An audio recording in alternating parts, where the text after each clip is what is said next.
Mama's Ashram, where wisdom flows, bridging east and west, the spirit grows. Voices of the ancients, stories to share. In the dance of thoughts, we find our prayer. Of course, everybody knows about the asanas. There's going to be a little different view on it. But Madhev, Yeah, go ahead.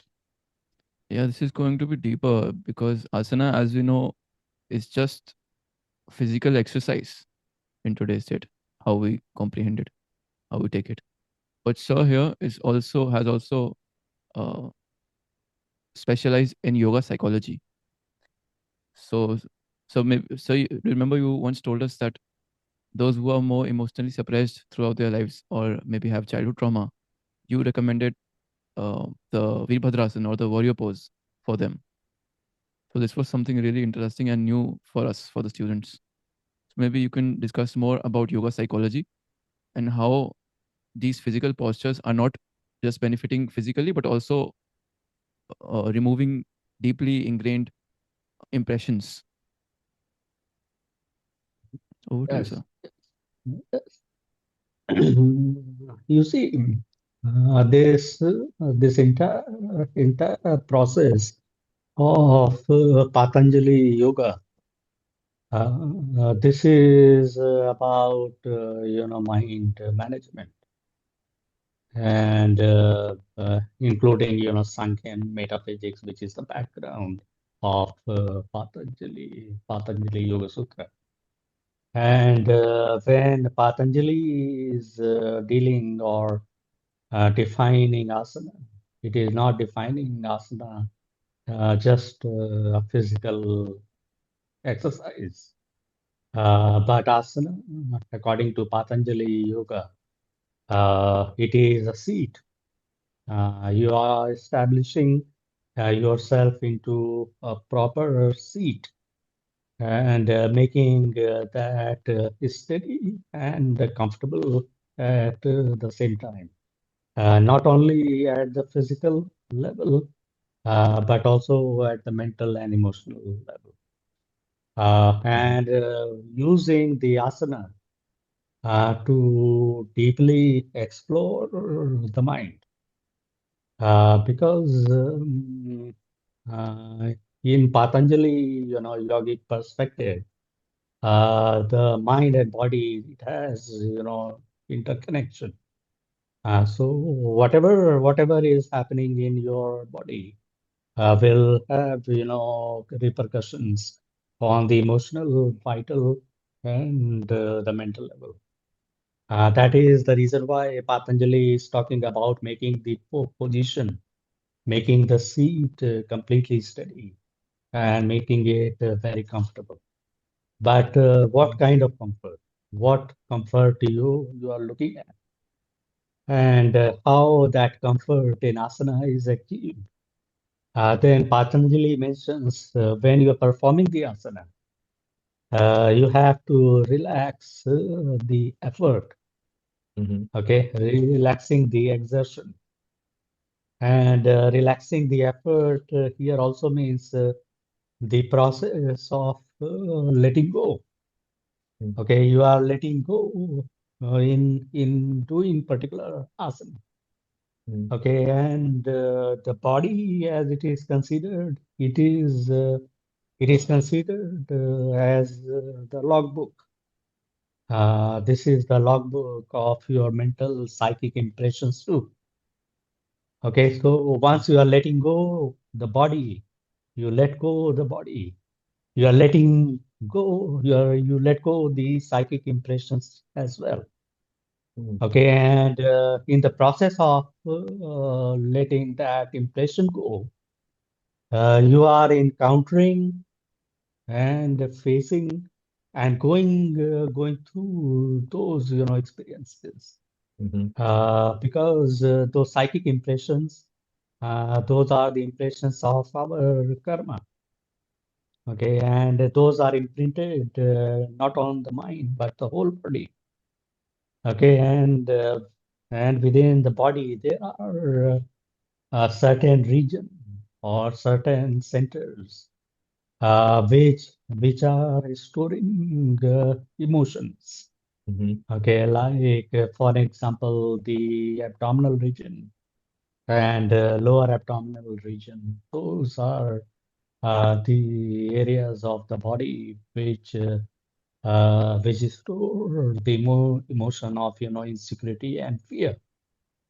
Okay, and that is the reason when you are under fear or going through kind of anxiety, a panic attack, the abdominal muscles getting tensed up, or when you are facing a threatening situation in life, your abdominal muscles get will get tightened.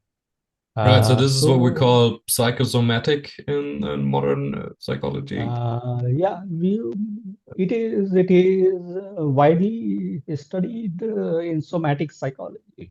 Mm. Right. Okay, and somatic psychology is studying the body and establishing the connection with the mind. Right. So soma is the body. Okay, so somatic psychology is study or is studying the behavior of the physical body Mm-hmm. and understanding the mind. Right. So performing the asana is also like practicing somatic psychology. Mm-hmm. Because while practicing asana, you are studying the mind via physical body. Okay, Mm-hmm. and every posture is bringing out certain archetypes. Every asana bring out certain samskara, certain latent impressions, psychic impressions. Mm-hmm. And like I mentioned, the fear you are storing in the abdominal region. Like in phrase, we mentioned that shouldering the responsibility. Okay, so a lot of stressful, responsible work that you have undertaken that will take a toll on your shoulder and the neck. Mm-hmm. Okay, you find the shoulder and the neck getting very tense. Okay, and this is very instinctive because these gesture and these behaviors in our physical body that we are passing on generation to generation, and that is very instinctive. Just like when you look at the posture or a gesture of one particular animal, Mm-hmm. while the animal is in attacking mode, you find certain region of the body of that particular animal getting tensed up. Okay, see, exactly the same thing happens with us. So you may hide the emotion, okay, but you can't hide those impressions. Mm-hmm. Those emotions will leave behind the impressions on the physical body. So constant, living in a constant threatful situation or a very stressful situation, leading such a life. This permanently leaving an impression on your body and changing your natural and spontaneous gesture. And when you are working on those gestures and working on your physical position, then the corresponding emotions and the corresponding feelings and impressions will also be triggered. So every asana is triggering, certain response, Mm-hmm. triggering certain deep rooted emotion and deep rooted psychic impressions. Like I gave example of Virabhadrasana or the warrior pose. Warrior pose is reflecting or expressing the emotion of inner, courage. Uh, that is reflecting and bringing out the sense of firm grounding, bringing you in the moment. okay, and rooted to the energy of the earth, which is grounding force, which is the grounding energy. And Okay. people like having a lack of concentration, people having a very low self-esteem, or very bad self-image, even depression. So these are the condition in which the warrior pose can help the individual a lot. Because, like for an example, if I'm asking you to bring the expression of a smile on your face, and when you are smiling for 1 minute or 2 minutes, you'll find that the entire mood and the inner energy go through a transformation as well. So simply one gesture, changing the biology, and that is a physical gesture. And that is not only Mhm. changing the biology, but it is also changing your mood, bringing out and evoking a particular emotional, energy. And Absolutely. similarly, same thing, asanas do different asanas, bringing out different emotion, performing cobra or bhujangasana, that is helping you to open up to the reality, Mm-hmm. because you are opening up the most vulnerable region and the Mm-hmm. most vulnerable area of the body, which is your chest. Okay, and opening the chest, pushing the shoulder back, and moving into that position and breathing. And also, that particular position is working on the lower back region at the same time, Mm-hmm. which is also the center, which is also the area of unconscious stress.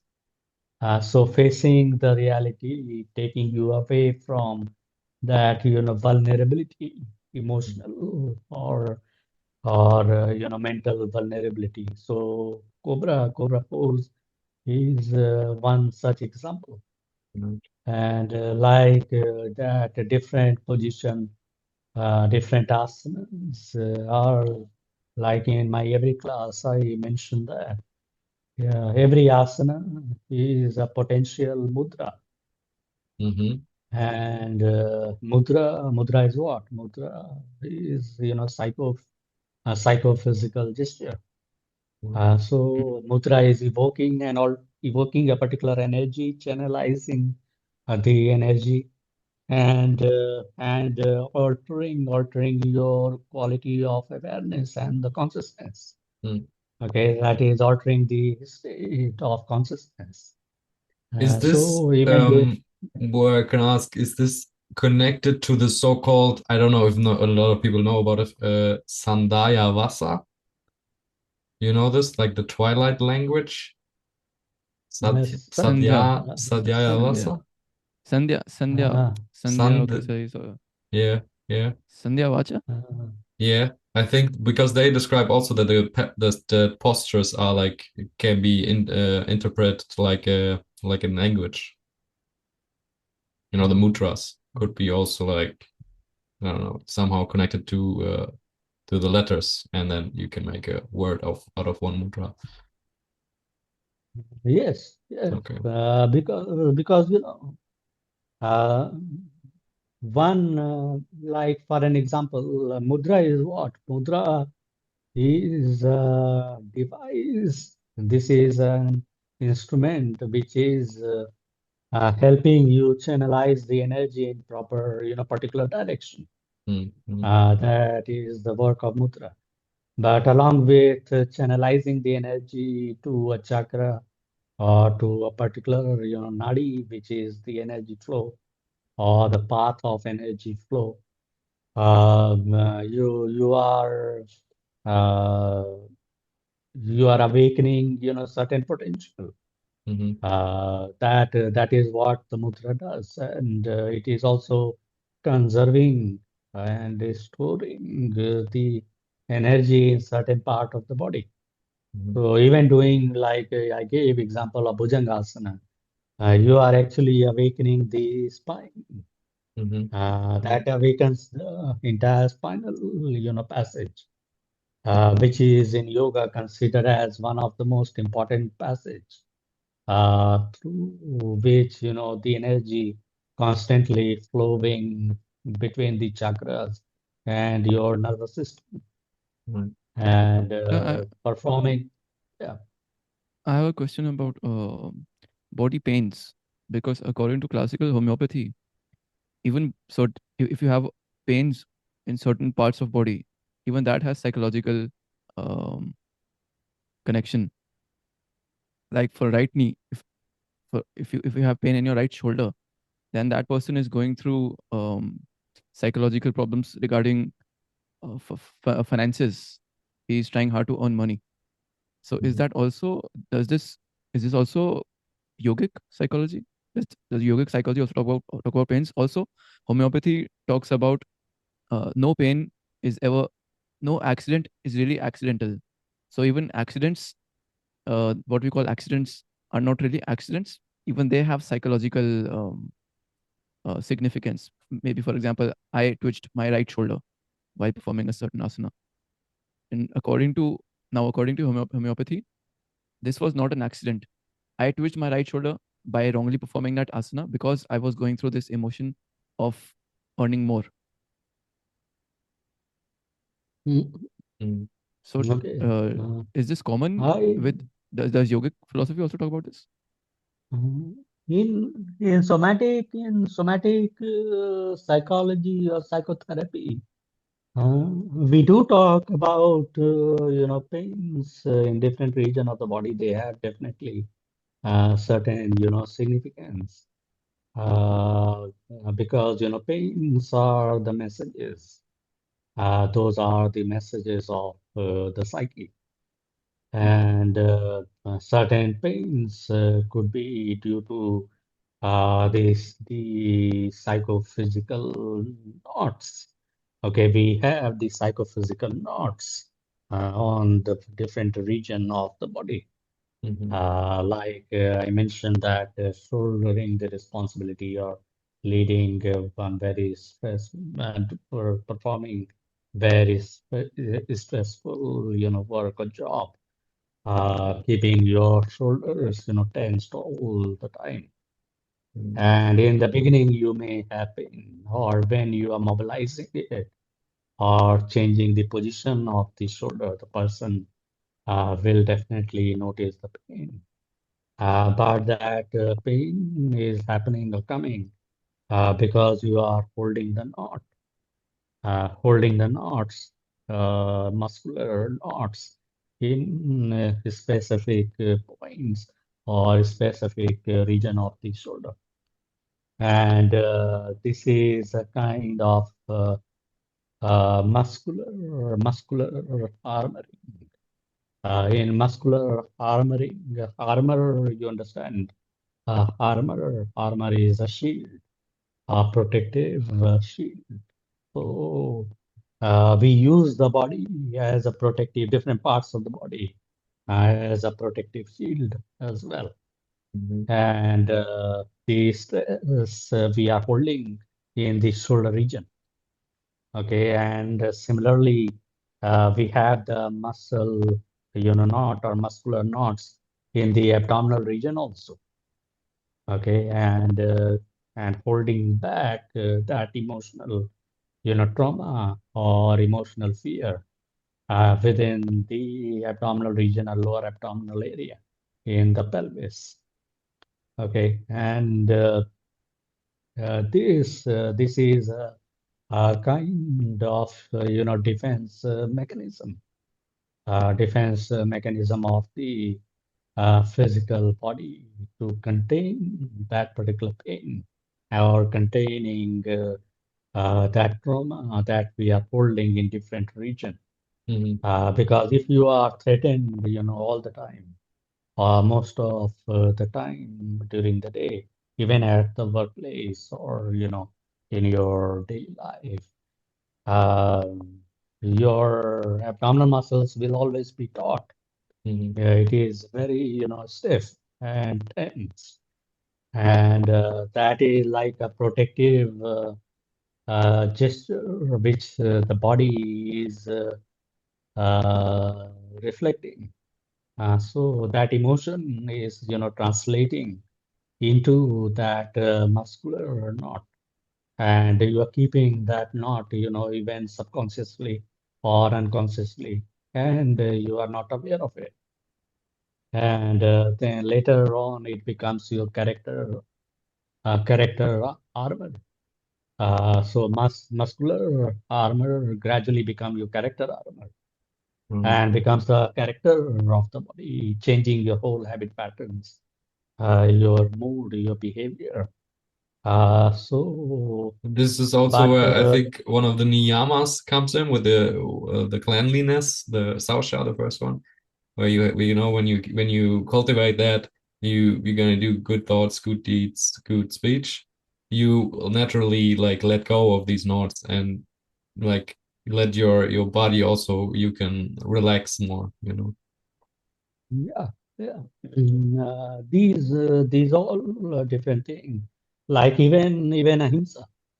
Mm-hmm. Okay, ahimsa is not only being non-violent towards other people, but being, more compassionate towards oneself also. Mm-hmm. Okay, and accepting and acknowledging one's own vulnerability. Mm-hmm. So in the physical body, you're carrying the vulnerability, and we sometimes, fail to recognize that, and we shield off, that part of the body from the rest of us. Mm-hmm. Okay, and what happens that then the sensation, energy, and awareness, they don't move and flow into those regions of the body properly. Mm-hmm. Understand. Yeah.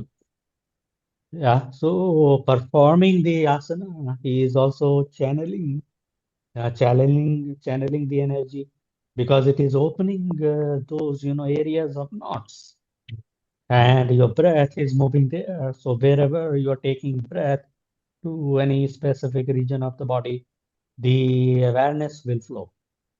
Mm-hmm. When the awareness is flowing with the breath, then the vitality will flow, and you will release the tension, and you will bring up to the surface the hidden, emotion, or the stagnated emotional energy Mm-hmm. from those different vulnerable points in the body.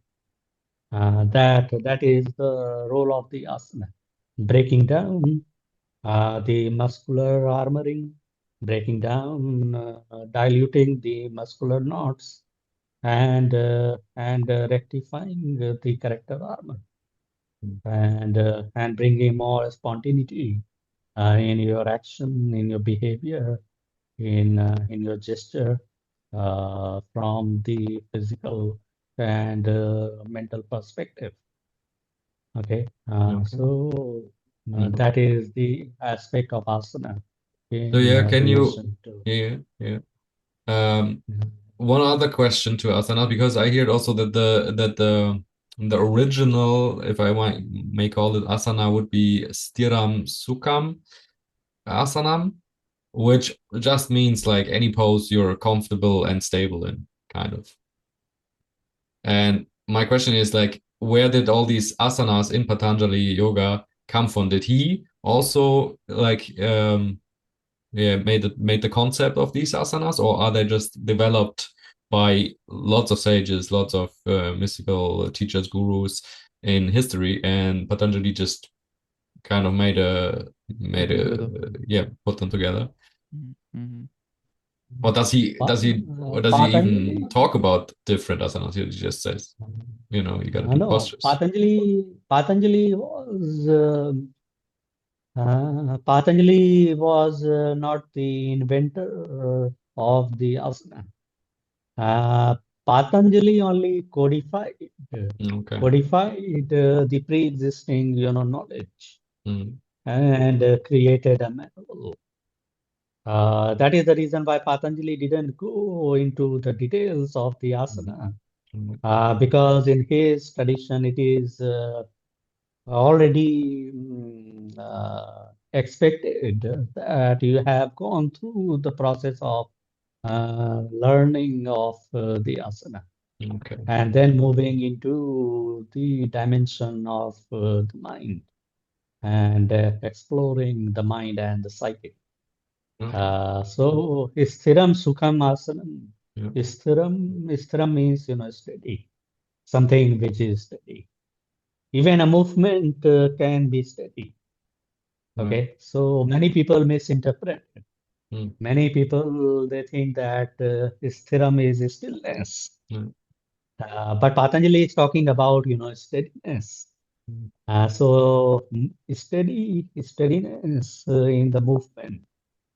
Okay. So even if you are performing sun salutation, and while performing sun salutation, when there is a fluidity and steadiness in your movement, Mm. then that movement will become more comfortable. And Mm. how it becomes more comfortable when you are relaxing the effort. What is relaxation of effort? Relaxation of effort is letting go of all the struggle, okay? Letting go of all the resistance. So we struggle in one particular asana because there is a resistance in the body, and you are acting against those resistance in the physical body.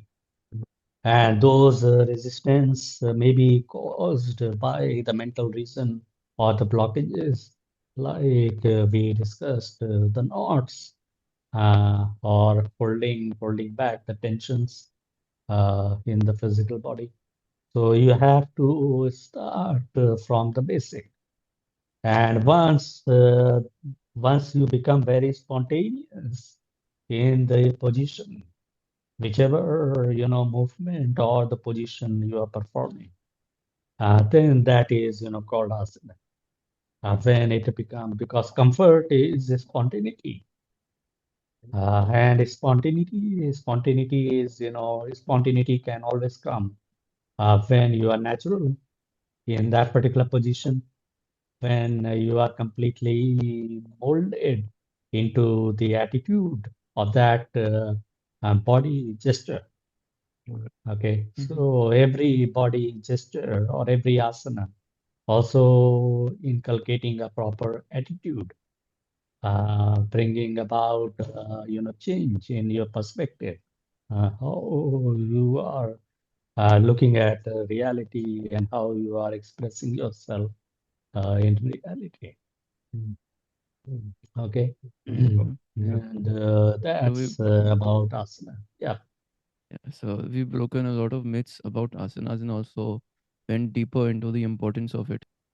So, right, let's talk about pranayama then. What does the words mean? I think uh, prana, we have also a lot of other words we know in the West, like the chi and in the Far East.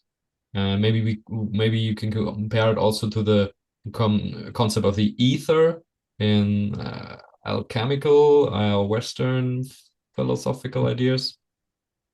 Yeah, actually, uh, um, that term is used in many different sense. Some, even called bioplasmic energy, Mm. vital energy. It is, you rightly mentioned, it is equated with chi also. And this prana yama, that term that has, two one interpretation of yama. Yama means regulation. Yeah. Yama means control. So controlling and regulating the vital energy. That is one. The second meaning of prana ayama. Okay, second way of interpreting pranayama is prana ayama. Mm. So prana ayama is expanding the dimension of vitality. Mm. So that is, pranayama. And we use both the interpretation in the practice of pranayama or when we are elaborating this particular. But when you look at Patanjali Yoga,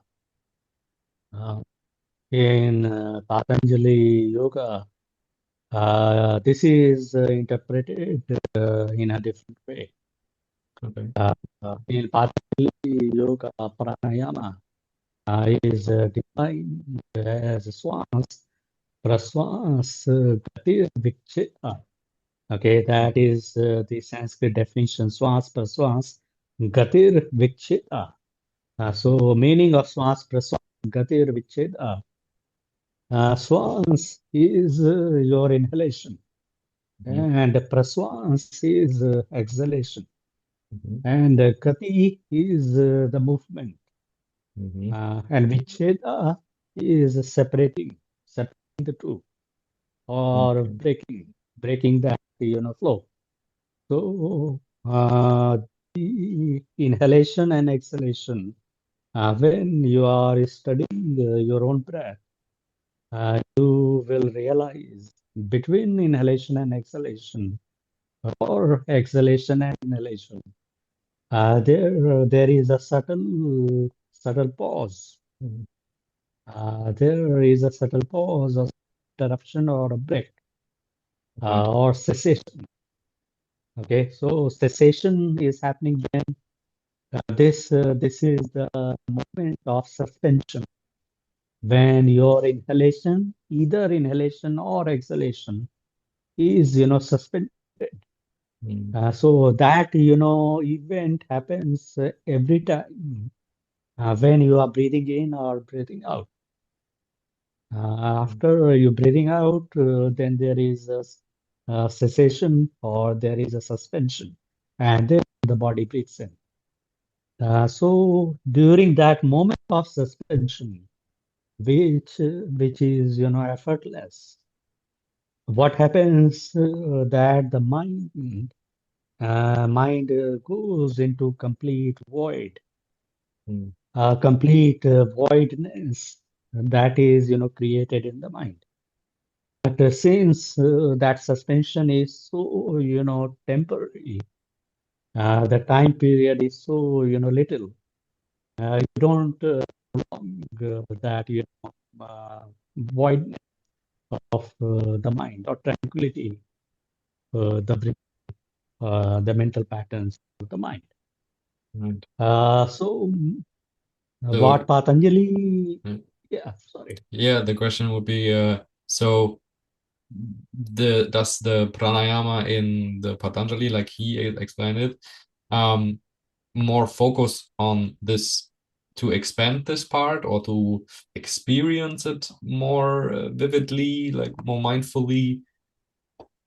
What does he focus on? Because I know some pranayama techniques who focus on that and try to expand it, and but this is, I think, yeah, something that is calming your mind, but it's very different to some other pranayama techniques. Like I would say also the like Wim Hof techniques we have today are kind of a pranayama technique, and they are very different to go like a very different path to like, yeah, vitalize more.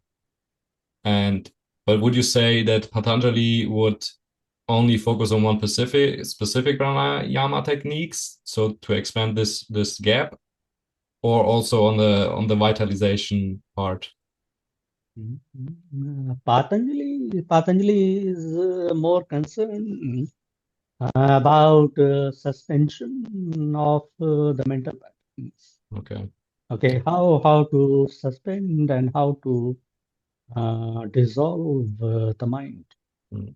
Mm. So he, like it is well assumed that when you are studying Raj Yoga Patanjali, you must have gone through Hatha, the Yoga Patanjali is considered more advanced than Hatha Yoga.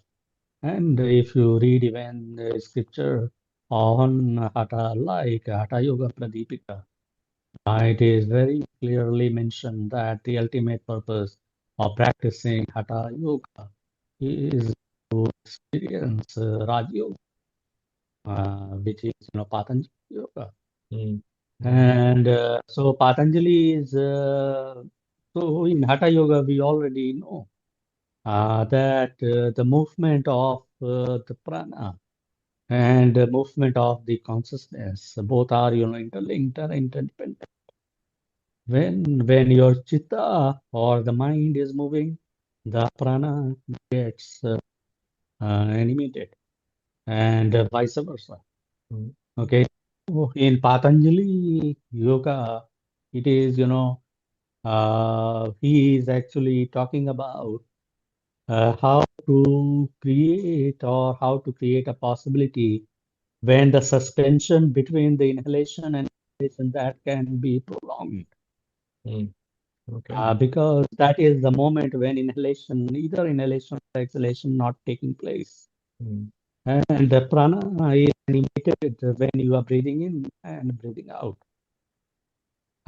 So he is more concerned about suspension, suspension of the breath. Then what is suspension of the breath? The suspension of the breath is Kumbhak. Mhm. Okay, Kumbhak is retention. And we learn Kumbhak in Hatha Yoga. And there are three different types of retention. One is the internal, when you are doing after inhaling and holding the breath. Then is, external or Bahir Kumbhak. So in external Kumbhak, you are breathing out and then holding the breath outside. And the third that is known as Kevali Kumbhak. And Kevali Kumbhak is the natural. That is the spontaneous suspension, which you cannot, but Mm. that happens Mm. Yeah. once energy is, completely mined in your nadi, and when Sushumna nadi is awakened, then the mind goes to, and there is suspension of the breath. Okay, so Pali is advocating, advocating, bringing that pause between inhalation and exhalation, and practicing pranayama with that awareness, so that a moment comes when that breath completely stops.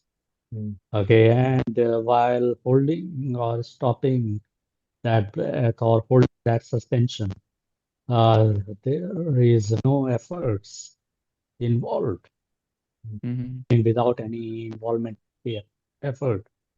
And during that moment of instead, the mind is going into the state of complete emptiness, Mm. and avoidance is created within the mind. Mm. And, with that, there is expansion of the awareness, and are moving deeper into the experiences of the vital principle or the pranic principle, understanding and experiencing at much, much subtle level, or in a very within a very subtle dimension, not in the physical form, but in a much refined form of energy. So that pranayama, according to Patanjali, is one such method in which you are prolonging that in natural suspension, and with the practice of antar and bahir kumbhak, internal and external kumbhak, you are preparing the physiology and the nervous system when that between inhalation and exhalation that is, naturally, prolonged and expanded. And you move into kind of a spiritual hibernation. Like if you have seen the animals who are hibernating, uh, they, slow down with the breathing. And sometimes even it feels like the animal is not alive. It is dead. Because it has, stopped all the mental and the physical activities to the point where even the mind is in a very deep sleeping state. But carefully, but you are attaining the higher state of consciousness, moving into the higher state of meditation, because your mental turbulence begin to uh, completely nullify, and things start, manifesting or surfacing.